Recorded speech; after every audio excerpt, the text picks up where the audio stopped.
ನಮಸ್ಕಾರ. ನಾನು ನಿತ್ಯಾನಂದ, ಉಡುಪಿಯ ಅಜ್ಜರಕಾಡು ಮಹಿಳಾ ಸರ್ಕಾರಿ ಪ್ರಥಮ ದರ್ಜೆ ಕಾಲೇಜಿನ ರಾಜ್ಯಶಾಸ್ತ್ರ ಉಪನ್ಯಾಸಕ. ಆನ್ಲೈನ್ ಯೂಟ್ಯೂಬ್ ಉಪನ್ಯಾಸ ಮಾಲಿಕೆಯಲ್ಲಿ ಇಂದು ಎರಡನೇ ಉಪನ್ಯಾಸವನ್ನು ನೀಡಲಿಕ್ಕೆ ನಿಮ್ಮ ಮುಂದೆ ನಿಂತಿದ್ದೇನೆ. ಸರ್ವೋಚ್ಚ ನ್ಯಾಯಾಲಯ, ಅದರ ರಚನೆ ಮತ್ತು ಅದರ ಅಧಿಕಾರದ ವ್ಯಾಪ್ತಿಯ ಬಗ್ಗೆ ಇಂದಿನ ಉಪನ್ಯಾಸದಲ್ಲಿ ಚರ್ಚಿಸೋಣ. ನಮ್ಮ ಸಂವಿಧಾನವು ಜಾರಿಗೆ ಬಂದಾಗ 1950 ಜನವರಿ 26ರಂದೇ ಸರ್ವೋಚ್ಚ ನ್ಯಾಯಾಲಯದ ರೂಪುರೇಷೆಗಳನ್ನು ಕೂಡ ನಾವು ಗುರುತಿಸಬಹುದಾಗಿದೆ.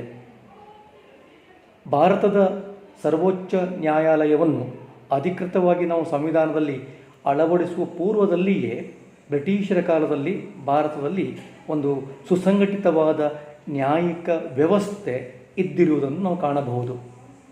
ಈ ಮೊದಲೇ ನಾನು ತಿಳಿಸಿದಂತೆ 1937ರಲ್ಲಿಯೇ ಭಾರತದಲ್ಲಿ ಫೆಡರಲ್ ಕೋರ್ಟ್ ಆಫ್ ಇಂಡಿಯಾ ಎನ್ನುವ ಒಂದು ನ್ಯಾಯಾಲಯ ಇರುವುದನ್ನು ನಾವು ಗಮನಿಸಿದ್ದೇವೆ.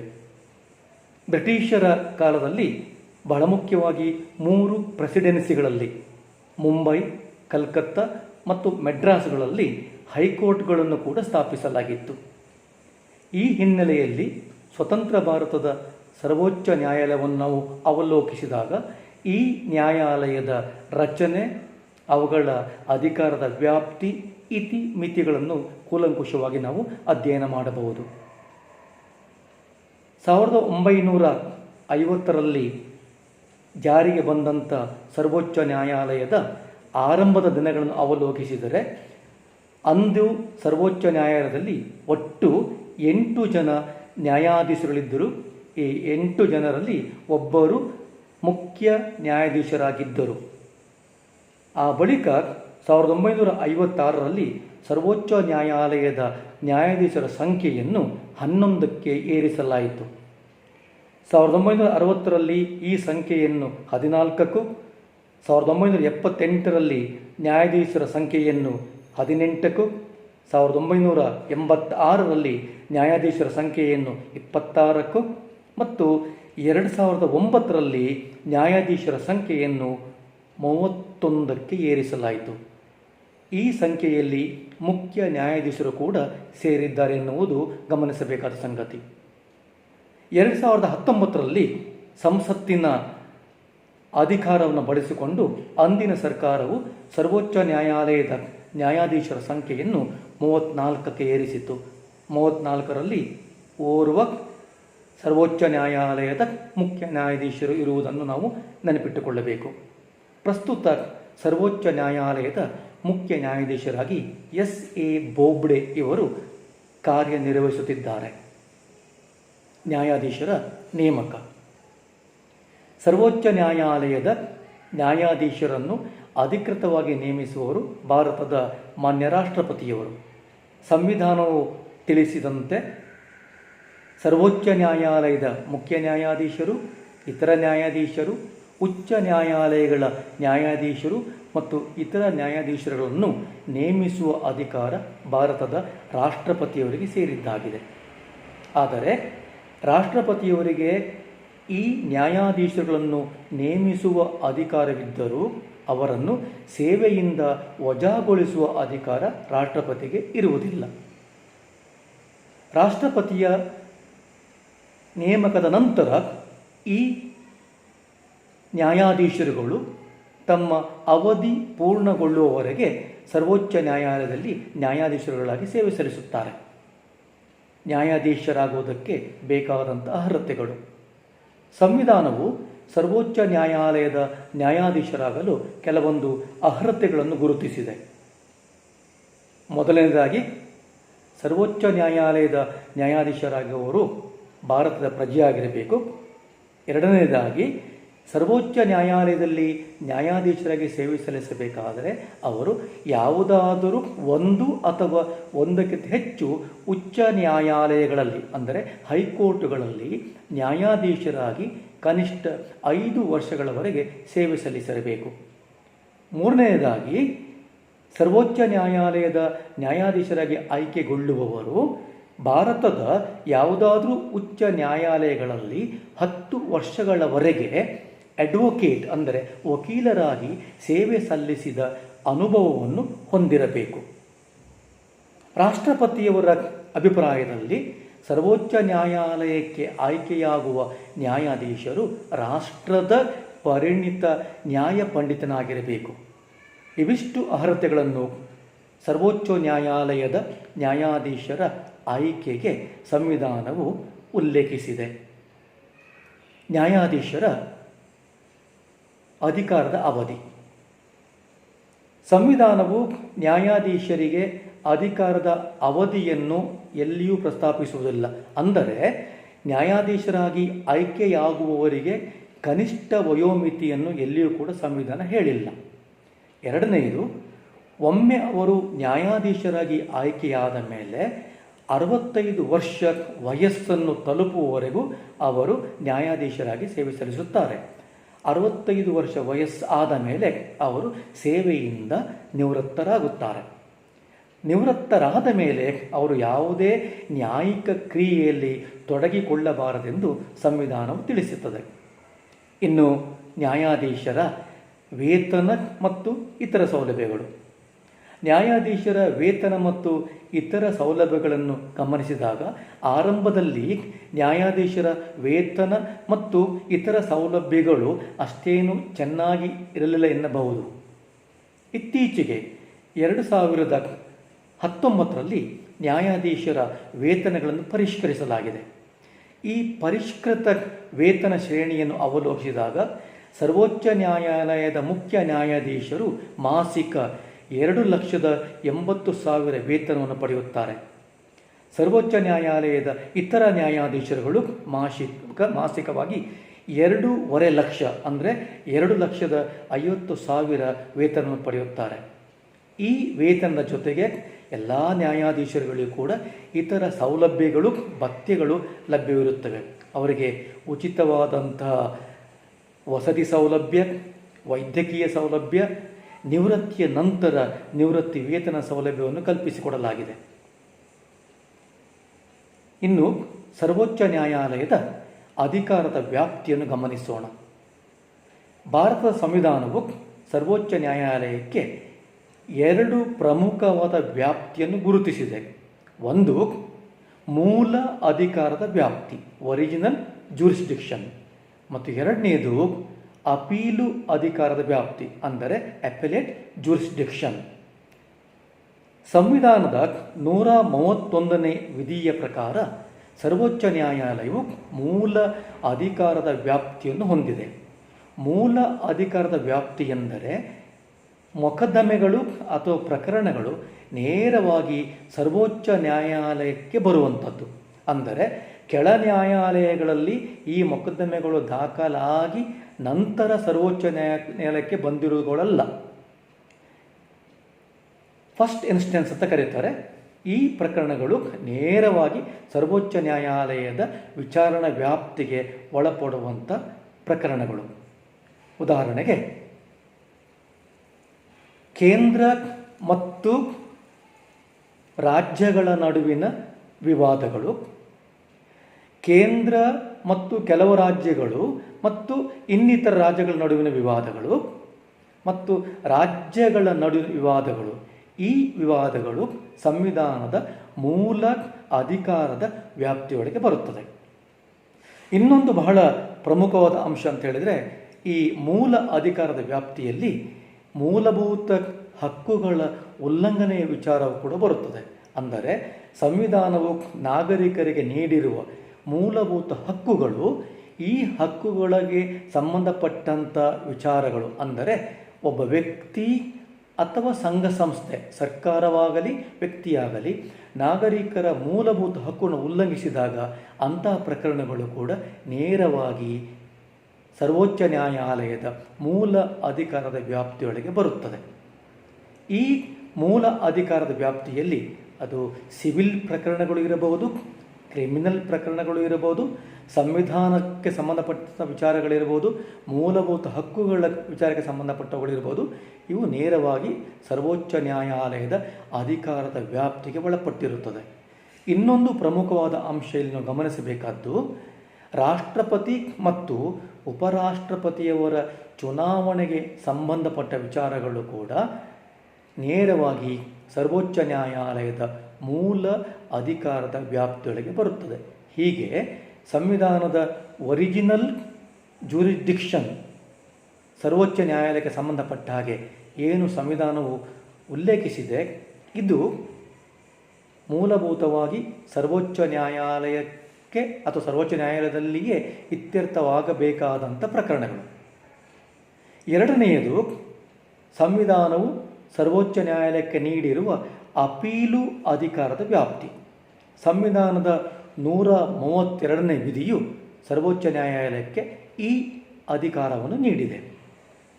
ಅಂದರೆ ಕೆಳ ನ್ಯಾಯಾಲಯಗಳಲ್ಲಿ ಒಂದು ಪ್ರಕರಣವು ಇತ್ಯರ್ಥಗೊಂಡಿದ್ದು, ಆ ಪ್ರಕರಣದ ತೀರ್ಪು ಸಂಬಂಧಪಟ್ಟವರಿಗೆ ಸಮಾಧಾನ ತರದಿದ್ದಾಗ ಅಂಥ ಪ್ರಕರಣಗಳನ್ನು ಮೇಲ್ಮನವಿಗಳ ರೂಪದಲ್ಲಿ ಸರ್ವೋಚ್ಚ ನ್ಯಾಯಾಲಯಕ್ಕೆ ಕೊಂಡೊಯ್ಯುವುದಕ್ಕೆ ಅವಕಾಶ ಇದೆ.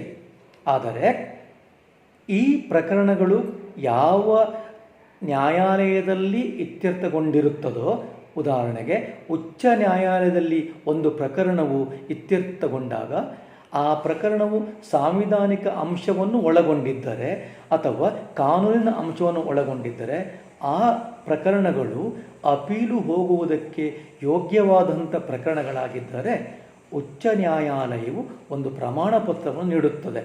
ಆ ಪ್ರಮಾಣ ಪತ್ರದಲ್ಲಿ ಈ ಪ್ರಕರಣವನ್ನು ಸರ್ವೋಚ್ಚ ನ್ಯಾಯಾಲಯಕ್ಕೆ ಅಪೀಲು ಕೊಂಡು ಹೋಗಬಹುದು ಎಂದು ತಿಳಿಸಿರುತ್ತದೆ.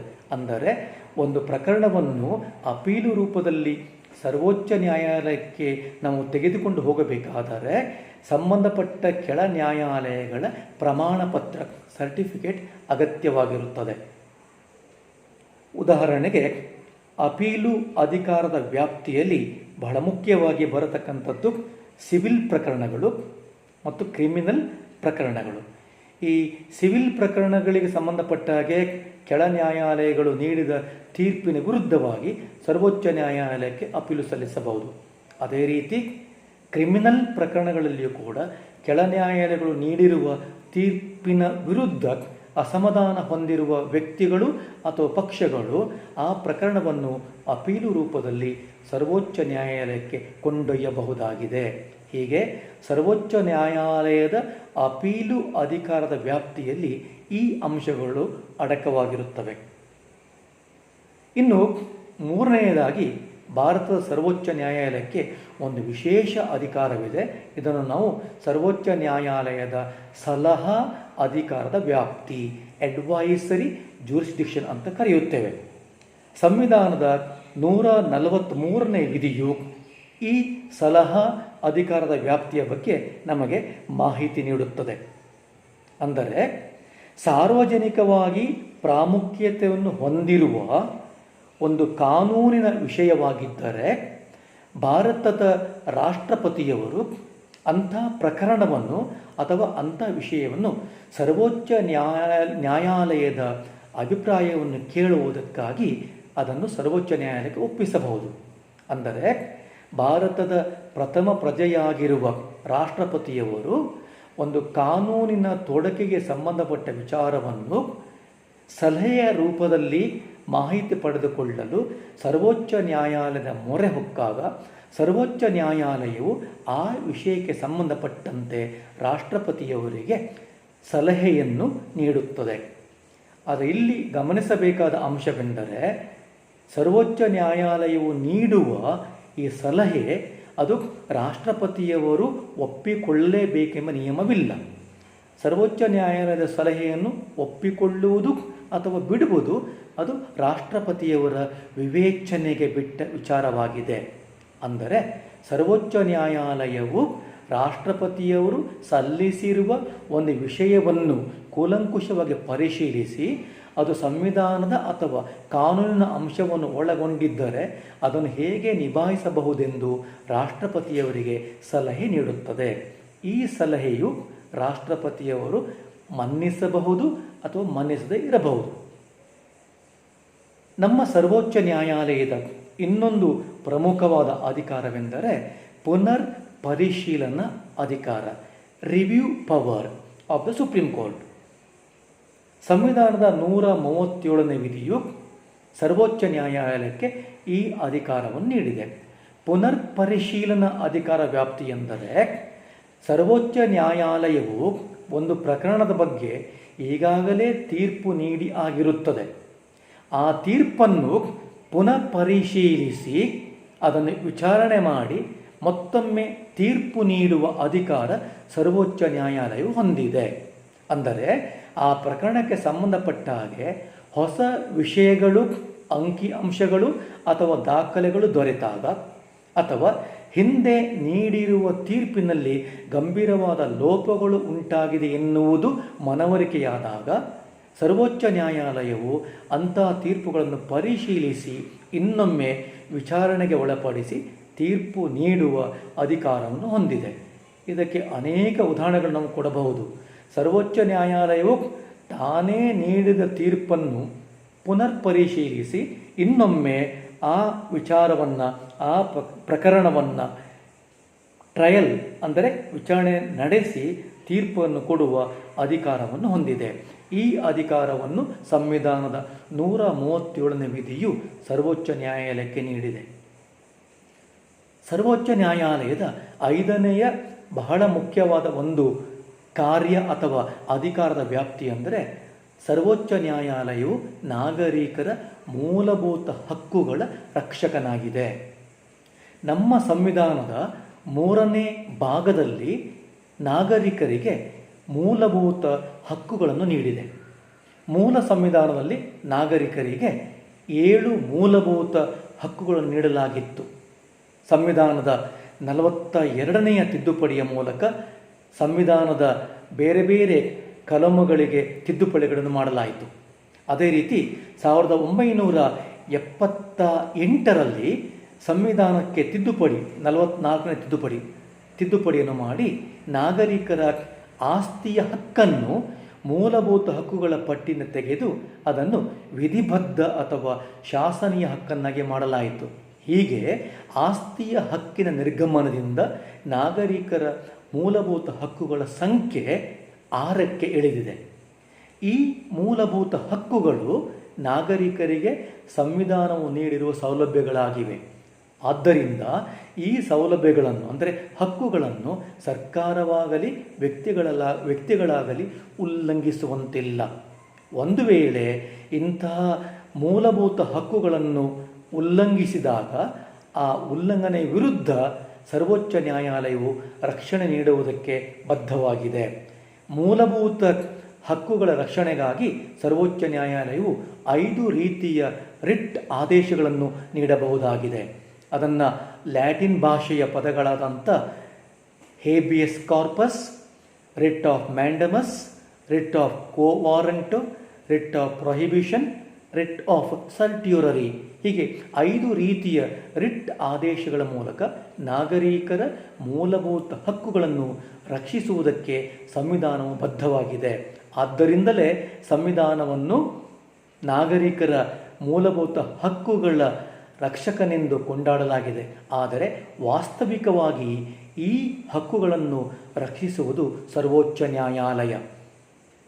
ಸಂಸತ್ತು ಅಥವಾ ಶಾಸಕಾಂಗವು ಪಾಸು ಮಾಡುವ ಶಾಸನಗಳು ಅಥವಾ ಕಾನೂನುಗಳು ನಾಗರಿಕರ ಹಕ್ಕುಗಳನ್ನು ಉಲ್ಲಂಘಿಸುವಂತಿದ್ದರೆ ಅಂತಹ ಶಾಸನಗಳನ್ನು ಅಸಿಂಧು ಎಂದು ಘೋಷಿಸುವ ಅಧಿಕಾರ ಸರ್ವೋಚ್ಚ ನ್ಯಾಯಾಲಯಕ್ಕಿದೆ. ಹೀಗೆ ಸರ್ವೋಚ್ಚ ನ್ಯಾಯಾಲಯವು ನಾಗರಿಕರ ಮೂಲಭೂತ ಹಕ್ಕುಗಳ ರಕ್ಷಕನಾಗಿ ಕಾರ್ಯನಿರ್ವಹಿಸುತ್ತದೆ. ಅದೇ ರೀತಿ ಸರ್ವೋಚ್ಚ ನ್ಯಾಯಾಲಯದ 6ನೆಯ ಅತಿ ಮುಖ್ಯವಾದ ಒಂದು ಅಧಿಕಾರದ ವ್ಯಾಪ್ತಿ ಅಥವಾ ಕಾರ್ಯವೆಂದರೆ ಸಂವಿಧಾನದ ಸಂರಕ್ಷಕನಾಗಿ ಸರ್ವೋಚ್ಚ ನ್ಯಾಯಾಲಯವು ಕಾರ್ಯನಿರ್ವಹಿಸುತ್ತದೆ. ಒಂದು ಸಂಯುಕ್ತ ವ್ಯವಸ್ಥೆಯಲ್ಲಿ ಒಂದು ಕಠಿಣವಾದ ಸಂವಿಧಾನ, ಲಿಖಿತವಾದ ಸಂವಿಧಾನ ಅತ್ಯಂತ ಅಗತ್ಯವಾಗಿರುತ್ತದೆ. ಆದರೆ ಈ ಸಂವಿಧಾನವು ಆಗಾಗ ತಿದ್ದುಪಡಿಗೆ ಒಳಪಡುವಂತಿದ್ದರೆ ಅಥವಾ ಸಂವಿಧಾನ ತಿದ್ದುಪಡಿಯ ವಿಧಾನವು ಸರಳವಾಗಿದ್ದರೆ ಆಳುವವರು ತಮಗೆ ಬೇಕಾದಂತೆ ಸಂವಿಧಾನವನ್ನು ತಿದ್ದುಪಡಿ ಮಾಡಬಹುದು. ಆಗ ಸಂವಿಧಾನದ ಮೂಲ ಆಶಯಕ್ಕೆ ಧಕ್ಕೆ ಉಂಟಾಗುವುದು ಮಾತ್ರವಲ್ಲದೆ ಸಂವಿಧಾನವು ತನ್ನ ಅಸ್ತಿತ್ವವನ್ನೇ ಕಳೆದುಕೊಳ್ಳಬಹುದು. ಆದ್ದರಿಂದ ಸಂವಿಧಾನದ ಸಂರಕ್ಷಕನಾಗಿ ಸರ್ವೋಚ್ಚ ನ್ಯಾಯಾಲಯವು ಕಾರ್ಯನಿರ್ವಹಿಸುವುದು ಅನಿವಾರ್ಯವಾಗುತ್ತದೆ. ಈ ನಿಟ್ಟಿನಲ್ಲಿ ನೋಡಿದಾಗ ಭಾರತದ ಸರ್ವೋಚ್ಚ ನ್ಯಾಯಾಲಯವು ಸಂವಿಧಾನದ ಸಂರಕ್ಷಕನಾಗಿ ಕಾರ್ಯನಿರ್ವಹಿಸುತ್ತಾ ಬಂದಿರುವುದನ್ನು ನಾವು ನೋಡಬಹುದಾಗಿದೆ. ಸಂವಿಧಾನದ ಸಂರಕ್ಷಕನಾಗಿ ಕಾರ್ಯನಿರ್ವಹಿಸುವಾಗ ಸರ್ವೋಚ್ಚ ನ್ಯಾಯಾಲಯವು ಭಾರತದ ಸಂಸತ್ತನ್ನು, ಪಾರ್ಲಿಮೆಂಟನ್ನು ಅಥವಾ ಸಂಸತ್ತು ಕಾಲಕಾಲಕ್ಕೆ ರೂಪಿಸುವ, ಪಾಸು ಮಾಡುವ ಶಾಸನಗಳನ್ನು ಅದು ಅವಲೋಕಿಸುತ್ತದೆ. ಯಾವುದೇ ಒಂದು ಶಾಸನವು ಅಥವಾ ಯಾವುದೇ ಒಂದು ಕಾನೂನು ಸಂವಿಧಾನದ ಆಶಯಕ್ಕೆ ವಿರುದ್ಧವಾಗಿದ್ದರೆ, ಸಂವಿಧಾನದ ವಿಧಿವಿಧಾನಗಳಿಗೆ ಅದು ಅನುಗುಣವಾಗಿ ಇಲ್ಲದಿದ್ದರೆ ಅಂಥ ಶಾಸನಗಳನ್ನು ಸರ್ವೋಚ್ಚ ನ್ಯಾಯಾಲಯವು ಸಂವಿಧಾನ ಬಾಹಿರ, ನಲ್ ಆ್ಯಂಡ್ ವಾಯ್ಡ್ ಎಂದು ಘೋಷಣೆ ಮಾಡುತ್ತದೆ. ಇದನ್ನೇ ನಾವು ಸರ್ವೋಚ್ಚ ನ್ಯಾಯಾಲಯದ ನ್ಯಾಯಿಕ ವಿಮರ್ಶೆಯ ಅಧಿಕಾರವೆಂದು ಕರೆಯುತ್ತೇವೆ. ಹೀಗೆ ಭಾರತದ ಸರ್ವೋಚ್ಚ ನ್ಯಾಯಾಲಯವು ಸಂವಿಧಾನದ ಸಂರಕ್ಷಕನಾಗಿಯೂ ಕಾರ್ಯನಿರ್ವಹಿಸುತ್ತದೆ. ಕೊನೆಯದಾಗಿ ಭಾರತದ ಸರ್ವೋಚ್ಚ ನ್ಯಾಯಾಲಯವನ್ನು ದಾಖಲೆಗಳ ನ್ಯಾಯಾಲಯ, ಕೋರ್ಟ್ ಆಫ್ ರೆಕಾರ್ಡ್ಸ್ ಎಂದು ಕರೆಯುತ್ತಾರೆ. ಹೀಗೆ ಕರೆಯುವುದಕ್ಕೆ ಮುಖ್ಯ ಕಾರಣವೆಂದರೆ ನ್ಯಾಯಾಲಯದಲ್ಲಿ ನಡೆಯುವ ಎಲ್ಲ ಕಾರ್ಯಕಲಾಪಗಳನ್ನು, ವಾದ ವಿವಾದಗಳನ್ನು, ನ್ಯಾಯಾಧೀಶರು ನೀಡುವ ತೀರ್ಪುಗಳನ್ನು ದಾಖಲೆಗಳ ರೂಪದಲ್ಲಿ ಬರೆದಿಡಲಾಗುತ್ತದೆ. ಹೀಗೆ ಅದನ್ನು ದಾಖಲೆಗಳ ರೂಪದಲ್ಲಿ ಕಾಪಿಡುವುದಕ್ಕೆ, ರಕ್ಷಿಸಿಡುವುದಕ್ಕೆ ಮುಖ್ಯ ಕಾರಣವೆಂದರೆ ಈ ದಾಖಲೆಗಳು, ಈ ಪ್ರಕರಣಗಳು ಮುಂದೆ ಸರ್ವೋಚ್ಚ ನ್ಯಾಯಾಲಯದಲ್ಲಿ ಪ್ರೆಸಿಡೆಂಟ್ಸ್ ರೂಪದಲ್ಲಿ, ಅಂದರೆ ಪೂರ್ವ ನಿದರ್ಶನಗಳ ರೂಪದಲ್ಲಿ ಬಳಕೆಯಾಗುತ್ತವೆ. ನ್ಯಾಯಾಲಯದಲ್ಲಿ ಒಂದು ಪ್ರಕರಣವು ಇತ್ಯರ್ಥಕ್ಕೆ ಬಂದಾಗ ಇಂತಹದ್ದೇ ಒಂದು ಪ್ರಕರಣವು ಹಿಂದೆ ನಡೆದಿದ್ದು ಆ ಪ್ರಕರಣವನ್ನು ಇಲ್ಲಿ ಉಲ್ಲೇಖಿಸಿ ಅದರಂತೆ ತೀರ್ಪು ನೀಡಲಾಗುತ್ತದೆ. ಇದನ್ನು ನಾವು ಪೂರ್ವ ನಿದರ್ಶನವೆಂದು ಕರೆಯುತ್ತೇವೆ.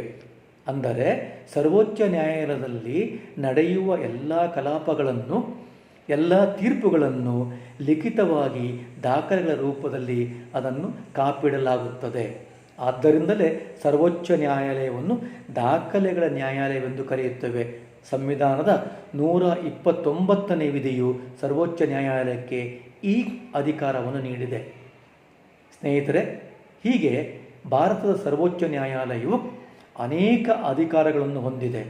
ಈ ಎಲ್ಲ ಅಧಿಕಾರಗಳು ಕೂಡ ಒಂದು ಸಂಯುಕ್ತ ವ್ಯವಸ್ಥೆಯ ರಕ್ಷಣೆಗೆ, ನಾಗರಿಕರ ಮೂಲಭೂತ ಹಕ್ಕುಗಳ ರಕ್ಷಣೆಗೆ, ಬಹಳ ಮುಖ್ಯವಾಗಿ ನಮ್ಮನ್ನು ಆಳುವವರು ಸಂವಿಧಾನವನ್ನು ಉಲ್ಲಂಘಿಸದಂತೆ ನೋಡಿಕೊಳ್ಳಲು ಅದು ಸಾಧ್ಯವಾಗುತ್ತದೆ. ಸರ್ವೋಚ್ಚ ನ್ಯಾಯಾಲಯದ ಕಾರ್ಯವೈಖರಿಯನ್ನು ಗಮನಿಸಿದಾಗ ಇತ್ತೀಚಿನ ದಿನಗಳಲ್ಲಿ ಸರ್ವೋಚ್ಚ ನ್ಯಾಯಾಲಯವು, ಅಂದರೆ ಇಡೀ ನ್ಯಾಯಾಂಗ ವ್ಯವಸ್ಥೆಯು ಹೆಚ್ಚು ಕ್ರಿಯಾಶೀಲವಾಗಿ ಕಾರ್ಯನಿರ್ವಹಿಸ್ತಾ ಬಂದಿರುವುದನ್ನು ನೋಡಬಹುದು. ಇದನ್ನು ಕೆಲವು ನ್ಯಾಯ ಪಂಡಿತರು ಜುಡಿಷಿಯಲ್ ಆ್ಯಕ್ಟಿವಿಸಮ್, ನ್ಯಾಯಿಕ ಕ್ರಿಯಾಶೀಲತೆ ಎಂದು ಕರೆಯುತ್ತಾರೆ. ಇದರ ಜೊತೆಗೆ ಇತ್ತೀಚಿನ ದಿನಗಳಲ್ಲಿ PLI, public interest litigation, PIL ಅಂತ ಕರೆಯುತ್ತೇವೆ. ಈ ಪ್ರಕರಣಗಳು ಕೂಡ, ಅಥವಾ ಈ ಪ್ರಕರಣಗಳನ್ನು ಸರ್ವೋಚ್ಚ ನ್ಯಾಯಾಲಯಗಳಲ್ಲಿ ದಾಖಲಿಸುವ ಮೂಲಕ ಸಾರ್ವಜನಿಕವಾಗಿ ಜನಸಾಮಾನ್ಯರಿಗೆ ಆಗಬಹುದಾದಂಥ ತೊಂದರೆಗಳನ್ನು ತಪ್ಪಿಸುವುದಕ್ಕೆ ಸಾಧ್ಯವಾಗುತ್ತದೆ. ಹೀಗೆ ಸರ್ವೋಚ್ಚ ನ್ಯಾಯಾಲಯವು ತನ್ನ ಅಧಿಕಾರದ ವ್ಯಾಪ್ತಿಯ ಒಳಗೆ ತನಗೆ ಸಾಧ್ಯವಿರುವ ಎಲ್ಲ ಅಧಿಕಾರವನ್ನು ಚಲಾಯಿಸಿ ಒಂದು ಸ್ವಸ್ಥ ಸಮಾಜದ ರಚನೆಗೆ ಕಾರಣವಾಗಿದೆ ಎನ್ನಬಹುದು. ನಮಸ್ಕಾರ.